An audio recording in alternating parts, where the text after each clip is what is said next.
आजी माजी आमदारांच्या मेट्रोच्या कामावरून आरोप प्रत्यारोप पाहायला मिळाले। माजी आमदार नरेंद्र मेहता यांच्या कंपनीच्या मालकीची जमीन देण्यास नकार आहे। जमीन MMRD कडे हस्तांतरित न झाल्याने मेट्रोचं काम रखडलंय।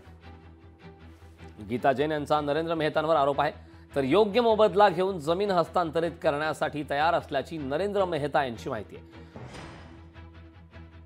मी माजी आमदाराबद्दल बोलतीये। त्यांची कंपनी 7-11 आता दावा हे करतीये का ज्या नाळावर काशीगाव स्टेशनची सीडी उतरवायची आहे ते आमचं आहे। भूसंपादनसाठी कमिशनरनी 6 महिना आधी लेटर दिलाय, काय जवाब ते देत नाही।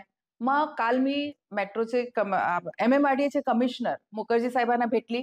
त्यांना सांगितलं की साहेब आमचं काम थांबलेलं आहे आणि कोणीतरी इंटरव्हेन करून मग त्यांनी ते लगेच कलेक्टर साहेबांना ऑर्डर दिले, भूसंपादन अधिकाऱ्यांना ऑर्डर दिले की हे मला रिझल्ट 15 दिवसात भूसंपादन करून पाहिजे, कारण ते मेट्रोचा अधिकार आहे। काही रस्त्यात आला ते भूसंपादन करायचं मेट्रोचा अधिकार आहे।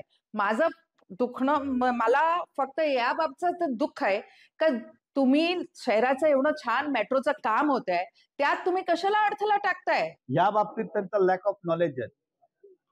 या जागा संदर्भात मीरा भाईंदर महानगरपालिकांना 7 पत्र दिले की आपली जागा एक राहील। 2023 ला दिलंय, 2022 ला दिलंय, 2024 ला दिलंय की ही जागा आपण घ्यावी आणि नको असेल तर घ्यावं। आता ही जागा घेतच नाही तर करायचं काय? द्यायला तयार आहे ती कंपनी, पण मुद्दामून आमदार मॅडमनी कमिशनरवर दबाव आणलाय की तुम्ही त्याचा मोबदला देऊ नये आणि घेऊ नये। आणि त्यांना असं वाटलं की मी खोटा बोलतो होतो, त्यांनी त्यांचंच वकील आणावं, त्यांनीच जागा नक्की करावी। 7-11 कंपनी तिकडे येतील, जागा आता 1 मिनिटात देईल, 1 मिनिटात, दुसरं क्षण लागत नाही।